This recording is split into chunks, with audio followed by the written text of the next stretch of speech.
So we're here to officially welcome and introduce you all to St. Louis City SC's newest head coach, Olof Mellberg.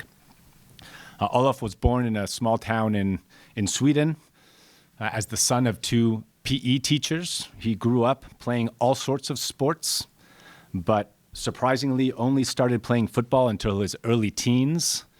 Since then, had an amazing playing career as a center back, played in some of the top competitions in the world, the Premier League, La Liga, Serie A, Champions League, and he captained the national team in Sweden in both World Cups and Euros. After that long and successful playing career, Olof transitioned into management.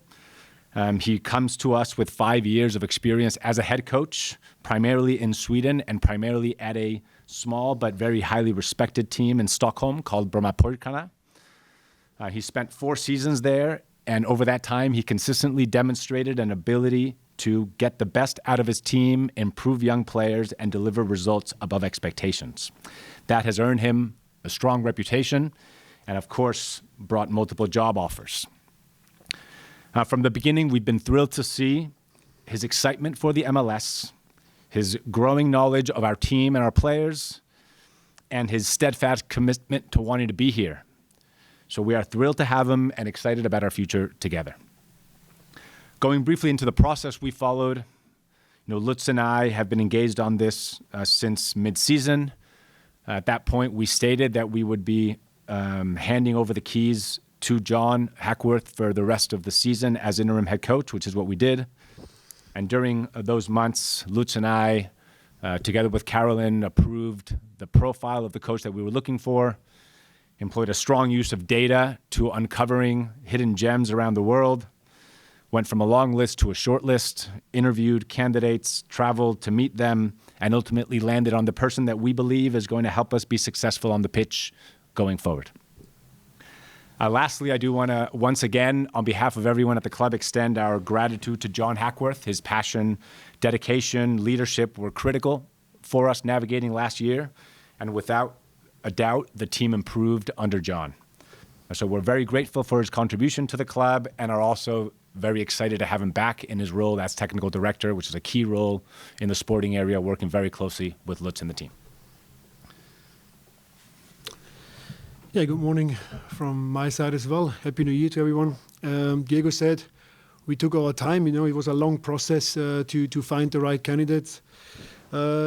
Took a few months, but I think that's what we wanted to do, and I think Olof was the one who came out on top of the list, the guy we wanted, and welcome to St. Louis.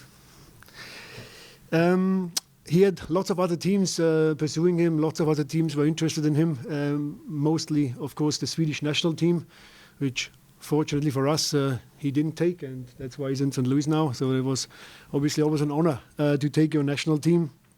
I think for me, the leadership qualities which he learned just not as a coach but also as a player, being a captain for big teams like Aston Villa, also for the Swedish national team, playing in all the big competition, I think is extremely important for how he manage a group, how he leads his stuff, how he will also be basically be included in the football community here, which is a massive thing in St. Louis. And I think the head coach always have this certain role model, which he has to do, and I think that's something where Olof really comes again out on top, because his work ethic, the way he coaches, the way he interacts with players and with stuff is something we figured out pretty quickly by making a good research, but also meeting him on various calls, Zoom calls, and then actually flying to Stockholm to sit down. And I think that's when you get that feeling that you're dealing with the right person.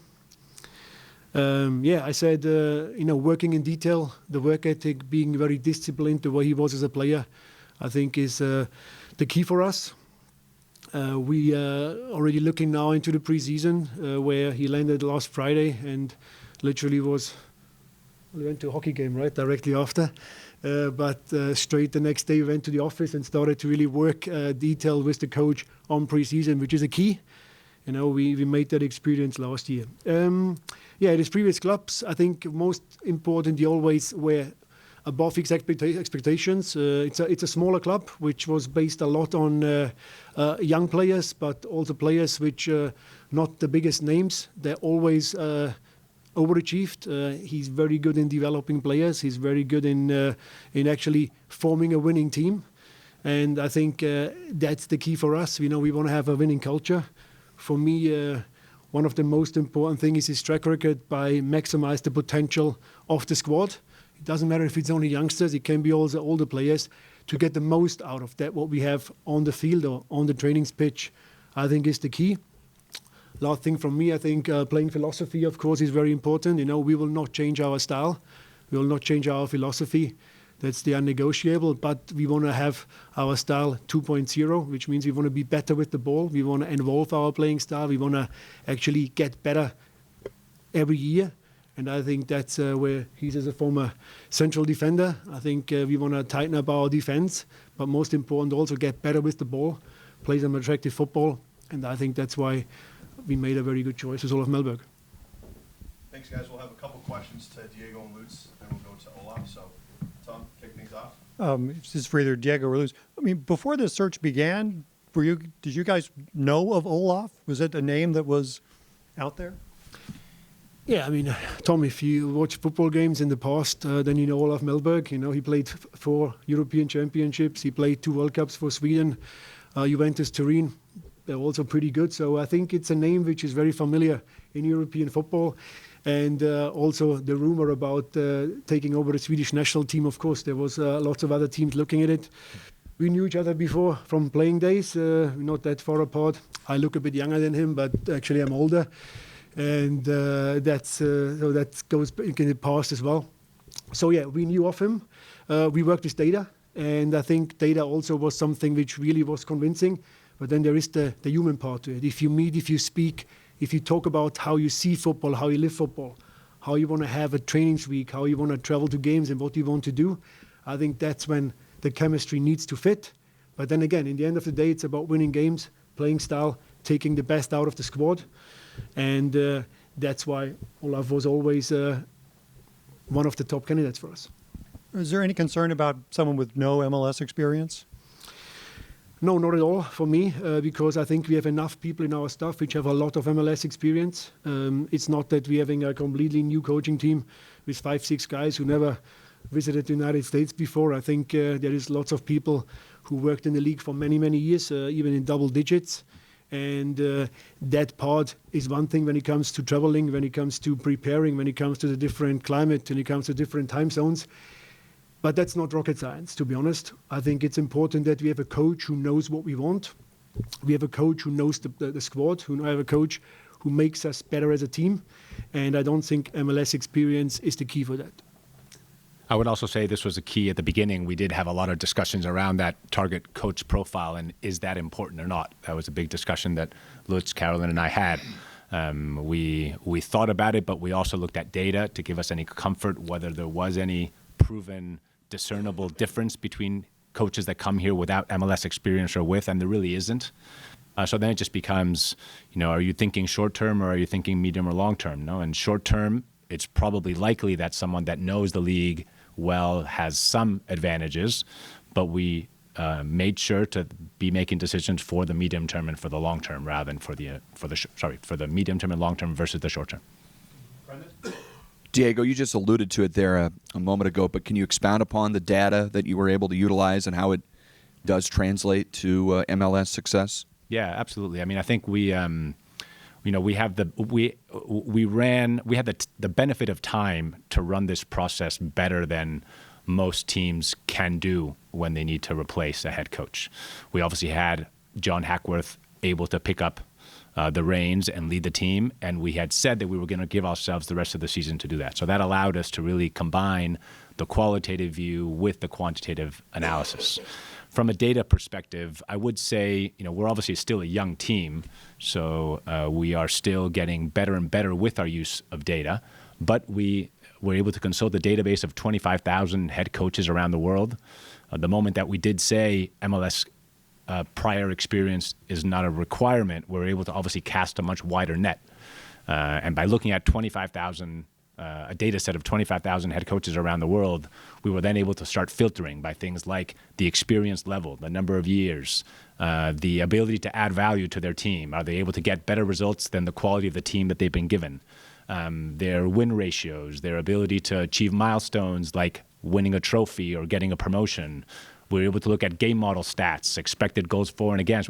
We really went deep into defining through data what are we trying to find, and then using that data to both help us source new candidates that maybe we would have missed otherwise, but also to give us more information and color about the candidates we were meeting, so we could try to dig deeper into what we may be seeing in the data and why.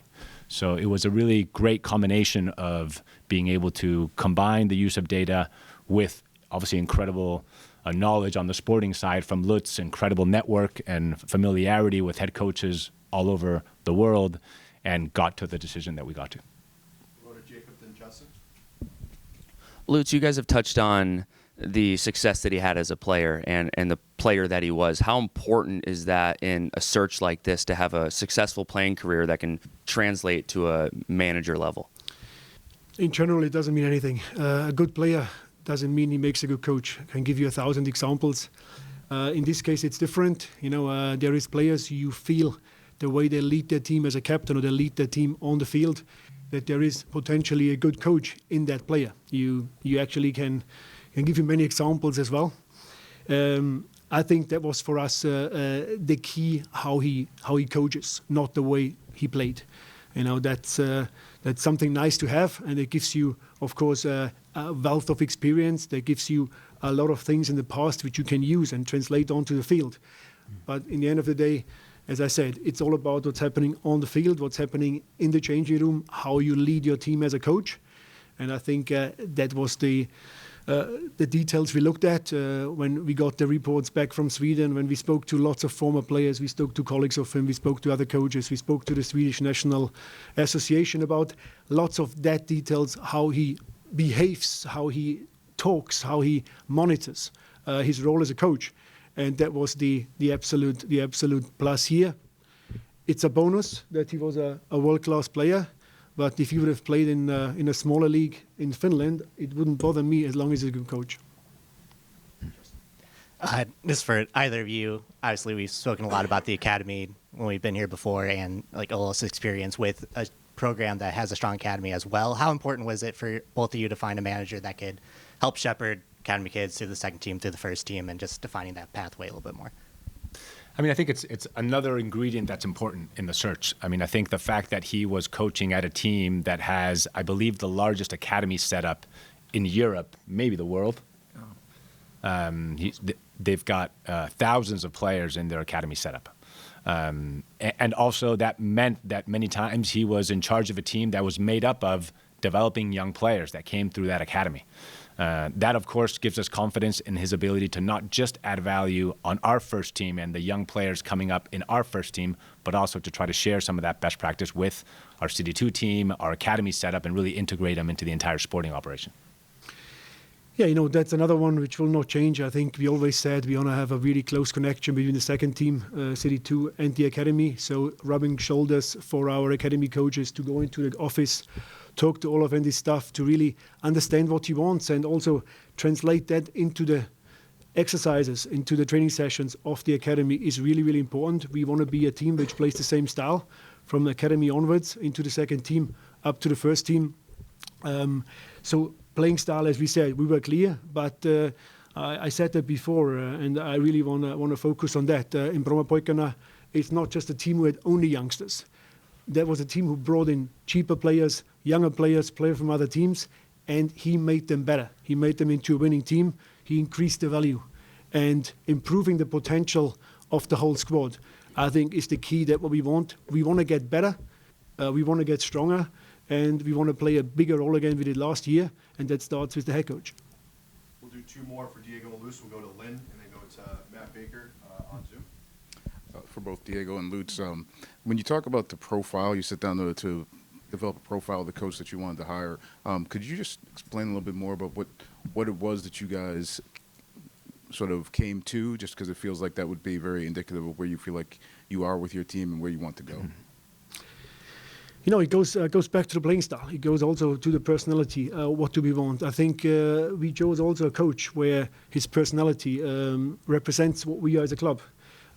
It's a person who is down to earth, which is very hardworking, which is not the typical show pony. A guy who basically integrates very well in the community when it comes to a personality.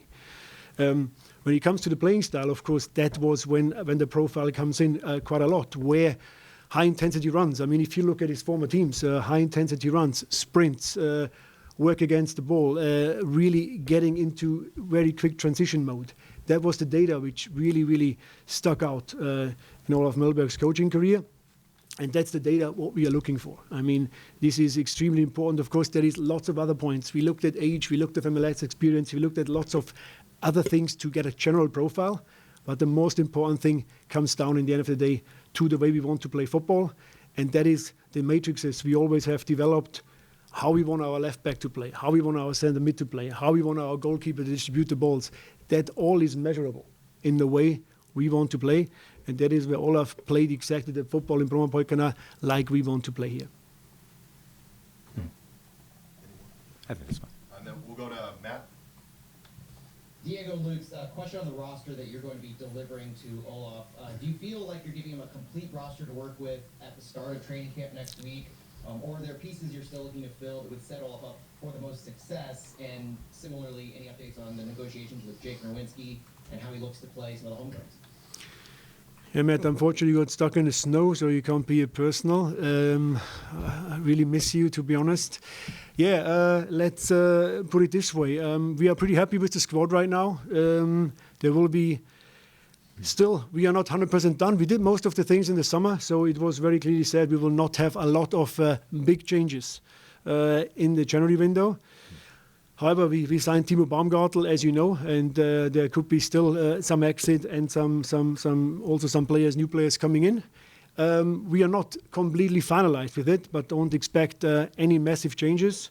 When we met Olaf, we went through the current squad. When he came here, we speak every day about players. We speak every day about what exactly we're looking for in players. So, MLS is a bit different. You're having current contracts, you're having a salary cap, you're having also a roster construction, which is not that flexible like it is in Europe. So we cannot just change 8, 9, 10 players like you do it in the European model. So that means we want to stick to most of the players we have. We believe in most of the players we have here. Some of the guys, as you mentioned, they left. And, we also have the draft picks, which will join us at the camp. So everybody can show themselves now in Florida what they're made of. Some of them, most of them will also go to Coachella into the next trainings camp. And this is when a preseason normally gives the head coach an exact overview, what he's looking for in the squad, what he's looking over, exact on players' details. And that is right now the status when it comes to our new players or players who will leave. Just to add to that, as Lutz said, we were the most active team in the MLS last summer. We signed 6 new players, including a DP level player, 2 TAM level players, an under 22 player. So that was the majority of our work. And we also have the benefit of players that were important last season coming back from long injuries to help round out the squad. Obviously, Celio is going to be hopefully back. Thomas Ostrak is going to be back. Those are effectively new players that we'll be able to count on at the beginning of the season. So why leave Sweden? And well, first off, welcome. Does it feel like home with this weather? Since you've only been here a week, but feel like home? Yeah, for sure. Okay, I mean, well, first of all, nice to meet you all. Finally, it's been a long off season, too long, in my view, and especially from the players' point of view. Can't wait to get started on team training on Monday. And thank you to Diego and Lutz for the presentation and really professional recruitment process, as they mentioned. Thank you to the ownership and Caroline as well, who's also involved in that process. Great impression of them and the club and the city. Visited last month or just after I signed, and great impression of the city, the people here, and the people working in the club. They rolled out the snow for you, so you could. Yeah, for sure. So I came last Friday. I think the storm came in Saturday, Sunday. So yeah, it was a little bit of a chaotic week, especially with players coming in. They were supposed to come earlier in the week, but struggled with the flights. So yeah, it looks. Forecast is okay for next week, I think, when we start training. So that is important. We need that. Again, it's been too long, the off season, and the preseason is not that long. So we need to get going on Monday. So why leave Sweden and come to America? Yeah, I mean, again, I think Diego and Lutz have they mentioned a lot of things here. I had some really good meetings to start with quite a long time ago. I think the process overall was a couple of months, I think, with a lot of meetings. And during that time, I obviously did the research myself of the club, the city. Started to watch a lot of MLS games, not only our team, also opponents. And I mean, it's an attractive league now, an attractive place to be as a player and as a coach. The league is constantly growing in quality and in interest. So no. Really excited to be here. And what did you learn about your team from watching all those games? Presumably you watched more late season games than early season games. No, I watched all season. I watched all games, even from last season, and also to get to know the every individual player. I watched them previously in their careers as well. As Lutz mentioned before, I think my main job is to try to maximize the potential of the squad and each individual, and from there start to build relations between them, and also to have an idea on formations and the style of play we know, but how I tactically want to approach the season. I often say that the players decide that. From my perspective, anyway, I've been very tactically flexible throughout my coaching career. I played, I think, all formations imaginable, and I really like to for the quality of the players decide exactly how I play, but the identity of this team and the club won't change. We'll go to Justin and Jacob. Yeah, just to touch on that, Lutz mentioned our style play 2.0, playing with the ball, being a little more comfortable on the ball. What have you seen from the roster so far that makes you confident to be able to be more flexible in those kind of formations going forward? Yeah, I've seen a lot of qualities. I think we can have more quality on the ball. I think previously most teams have had more possession than the opponents. Not all the time, but mostly. But it's not it's not a goal I have as a coach to have more possession than the opponents. I want to win football games. I would say I would like us for us to be a little bit more in control of the games. We're a little bit too open at times. I would like us to be an attacking team, to try to play the ball forward. Looking for fast attacks, but to be able to do so and still be in control of the game, you really need to be disciplined in the balance and moving the team, pushing up. If you have fast attacks and you want to put early crosses in, the whole team needs to be extremely fast in pushing up the lines so that you can continue to put pressure on the opponents. For example, that's a way of controlling the game without being a tired possession team, because I don't like that. I like us to still be vertical, looking for the goal always. Jacob, then Brendan. Lutz and Diego talked about it a little bit, but the summer transfer window last year and the guys that they went out and got and kind of, made a run there at the end of the season last year. And in your short time looking at the roster, looking at this team, what kind of excites you about the guys that they brought in and some of the guys that they already have here and this roster right now? Yeah, I mean, I think attacking qualities especially, and some of the things I was talking about in possession, I see a lot of qualities. Obviously Hartel, Toscher being a couple of those players who really contributed after the summer. So, but there are other players as well. I think we can get more out of. In all aspects of the game, not only possession or attacking. I think we have a lot of physical players. We're gonna continue to be a team with high energy, physical team, strong on set pieces. I don't really want to exclude anything in our game. I like for us to be predictable for ourselves. We should know exactly what we're doing all the time, but unpredictable for the opponents. Brendan, then Corey.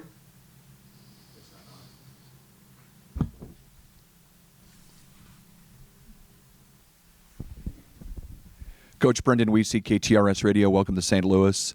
You mentioned watching some MLS tape as you accepted the job. Is there anything that you've seen or learned about the league that maybe you didn't know before that really intrigues you? Well, I mentioned before, I think the quality of the league in general just keeps getting better. More better players coming in. I think in the past there was more unbalance in the squads. You had a few extremely good players, and the rest were not as good. I think you're able to build a more balanced squad now. So definitely good quality. And organization as well. MLS in the past maybe was even more open. I think it's still quite. If you're looking at playing style, it's an attack-minded approach. Most teams, which means it's even more important and even more opportunities if you have the right balance. Between attack and defense, and in transitions, both from a tactical point of view, but also from an individual point of view. You can get a lot out of being thorough in the way you work there. Corey? Hey, Coach. Corey Miller from Channel 5 here in town. Welcome. Hi. Welcome to town. Thank you. Just curious what you knew, if anything, about St. Louis before you came here, and maybe what you've learned about the soccer history and the passion this town has for the sport since you've arrived. Yeah, I didn't know much before, to be honest. As I said, I was here for a few days last month and got a really good impression of the city and the people here. And obviously, from watching many games, I can see the ambient in the on match day. It looks amazing, and I think it's quite unique in the MLS.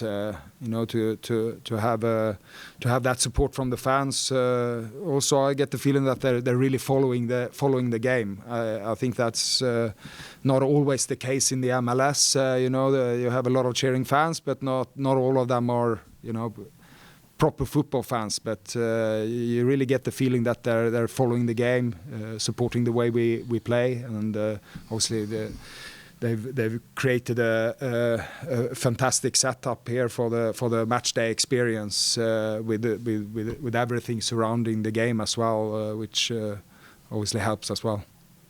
We'll go to Matt Rocchio, then Len.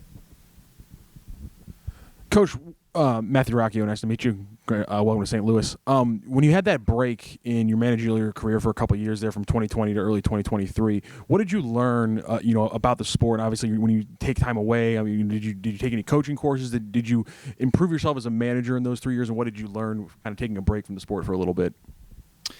Yeah, I learned a lot. I finished my pro license, so I was more or less in the middle of that. So I continued my studying. I was also working similar to Lutz as commentating Champions League. I did that for almost 3 years, so which gave me an opportunity to look at football on that level again. I'd been away from that for quite a few years. You're so sort of in your bubble when you're working with your team. You're only focused on your team and the league. So it was an opportunity for me to watch football from from a neutral perspective, and also continuing to study.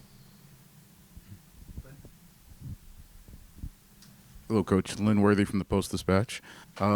I wondered how you compared the challenge and the task ahead here in St. Louis to your previous stops and your previous coaching experience.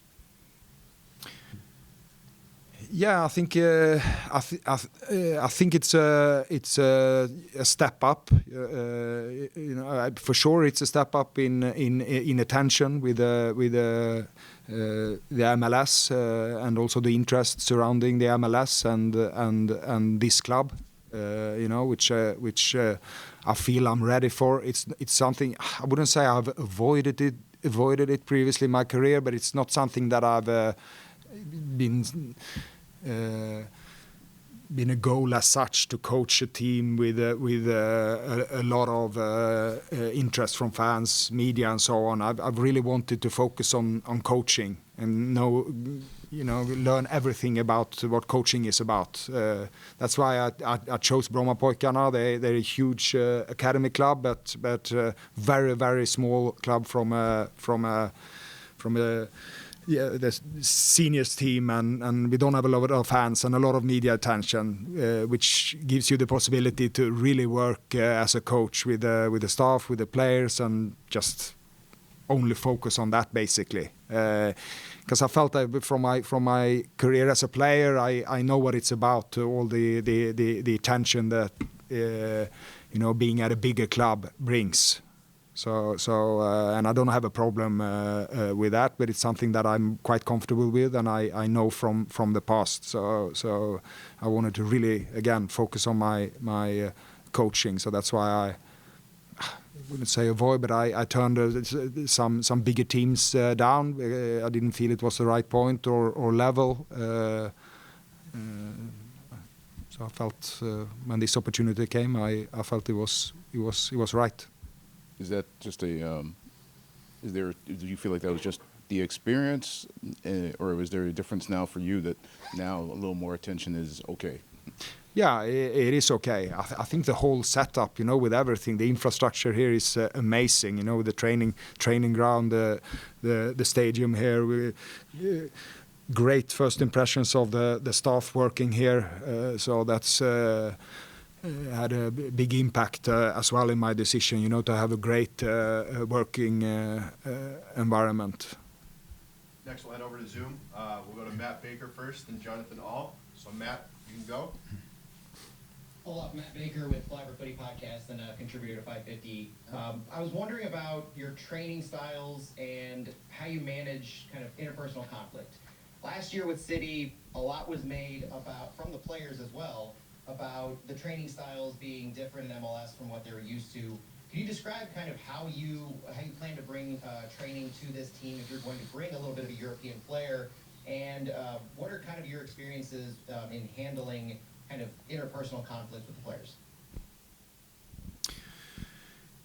Yeah, I mean, I don't know the players yet from personally. I've met most of them, and I will meet all of them on Monday. So for me, it's all about getting to know them and their personalities, and again, it's maximizing the potential of the squad, not only on the pitch, it's also off the pitch. And for that, need to get to know the players.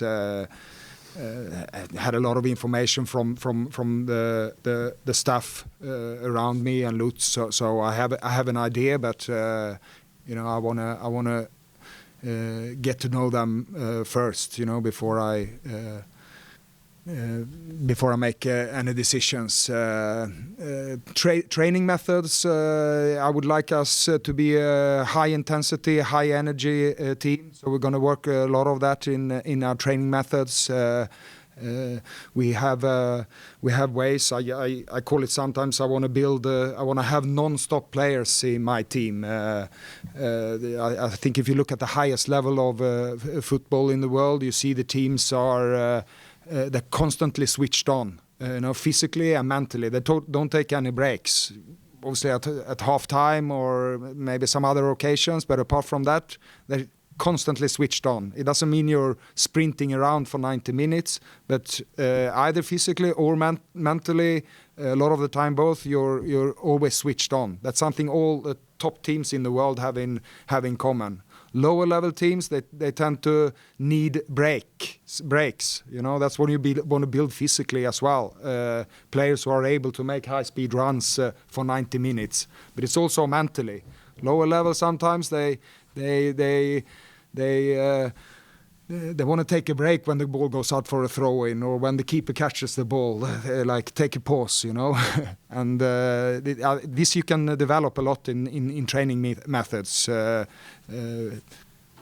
with intensity in our in the way we train. So that's definitely a goal we have for this pre-season to build non-stop players.